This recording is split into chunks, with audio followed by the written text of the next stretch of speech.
Salut à toi, j'espère que tu vas bien parce qu'aujourd'hui on débriefe ensemble cette leçon de football, ce superbe Manchester United Paris Saint-Germain. J'en inverse les situations. J'ai tellement pas l'impression qu'on était à domicile qu'on va dire que Manchester, ouais, c'était son jardin. Malheureusement, le Parc des Princes, ça réussit plus à Rashford qu'à Mbappé. On avait tous envie de retrouver la scène européenne, de refaire nos preuves et d'être là, revanchard avec la haine dont nous avait parlé et promis Kimpembe. Et bah finalement, voilà, on est arrivé, on a ronronné, on est parti et voilà, toutes les explications qu'on a, c'est tout simplement qu'on n'avait pas mis de musique avant le match. Tu comprends? On n'avait pas mis de musique, donc c'était un petit peu bizarre, je n'ai pas compris.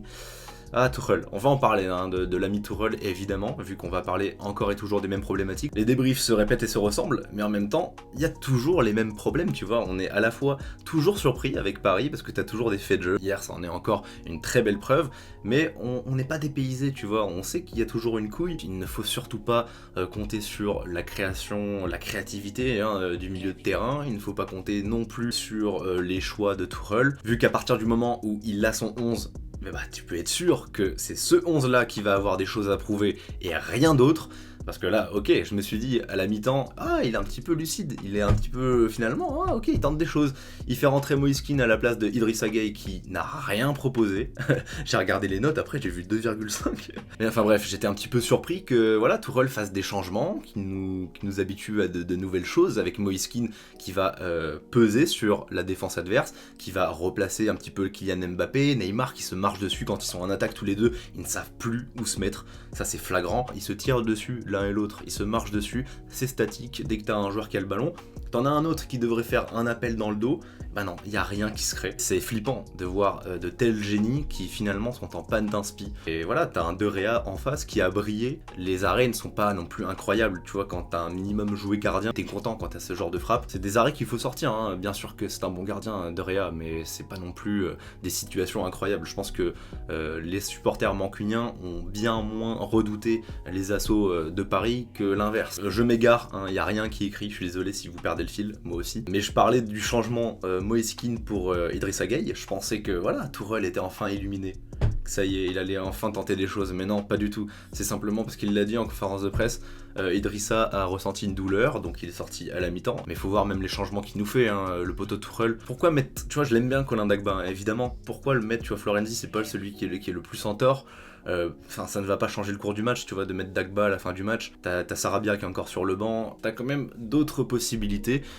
Bien sûr, je vous rejoins, c'est très facile de critiquer après coup, mais force est de constater que t'as toujours le même problème avec Tuchel. C'est qu'une fois qu'il a fait son choix, il ne va plus revenir dessus. Et il va laisser le cours des choses se produire, advienne que pourra. Et puis voilà, il faut pas compter sur lui pour remonter les bretelles de ses joueurs à la mi-temps. Il l'a dit même en conférence de presse, encore une fois, ce n'est pas le moment pour s'énerver, pour tomber sur les joueurs. Je n'ai pas compris, je ne comprends pas. Enfin bref. Tu as capté, il a pas compris, les joueurs n'ont pas compris, personne ne comprend. Enfin, c'est pas non plus un match impossible à analyser, il est coach au bout d'un moment. Il n'y a pas d'automatisme, il n'y a pas d'intensité, en fait il n'y a pas grand chose. Donc il l'a dit encore une fois lui-même, la deuxième mi-temps ne pouvait pas être pire que la première. Comme si c'était un point positif. Il a dit ouais ça c'est les points positifs. Mais non, c'est pas positif.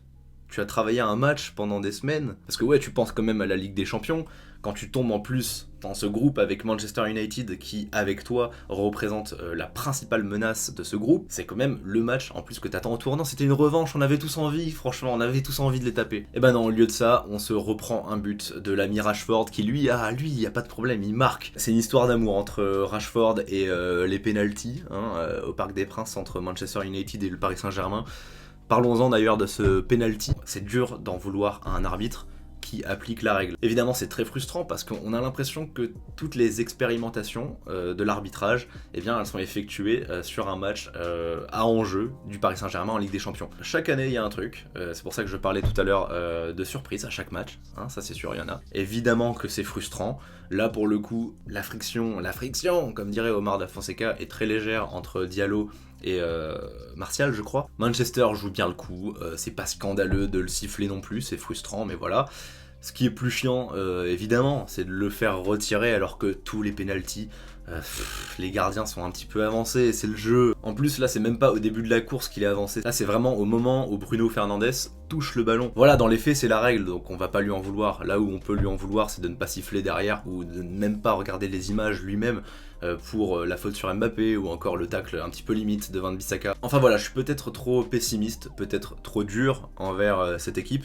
Après tout, ce n'est que le premier match. Il y aura un match retour à Manchester. Mais je crois qu'on est tous dans ce cas-là. On avait vraiment envie de mettre un pansement sur cette plaie qui est restée après cette défaite en Ligue des Champions. On a envie de montrer que voilà, on a quand même passé un palier et qu'on est un grand d'Europe.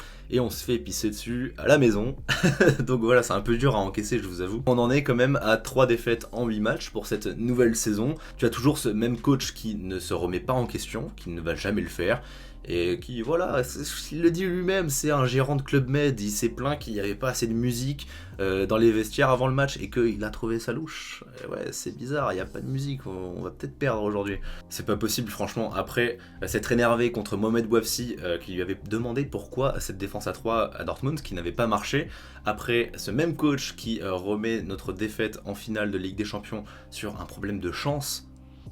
Revoyez le match, il n'y a pas que de la chance. Et ce même coach qui ne va pas te donner la moindre explication à une défaite à domicile contre cette même équipe qui l'avait tapé, qui l'avait humilié 2 ans plus tôt. Au bout d'un moment, je ne sais pas ce qu'il nous faut de plus comme preuve d'incompétence.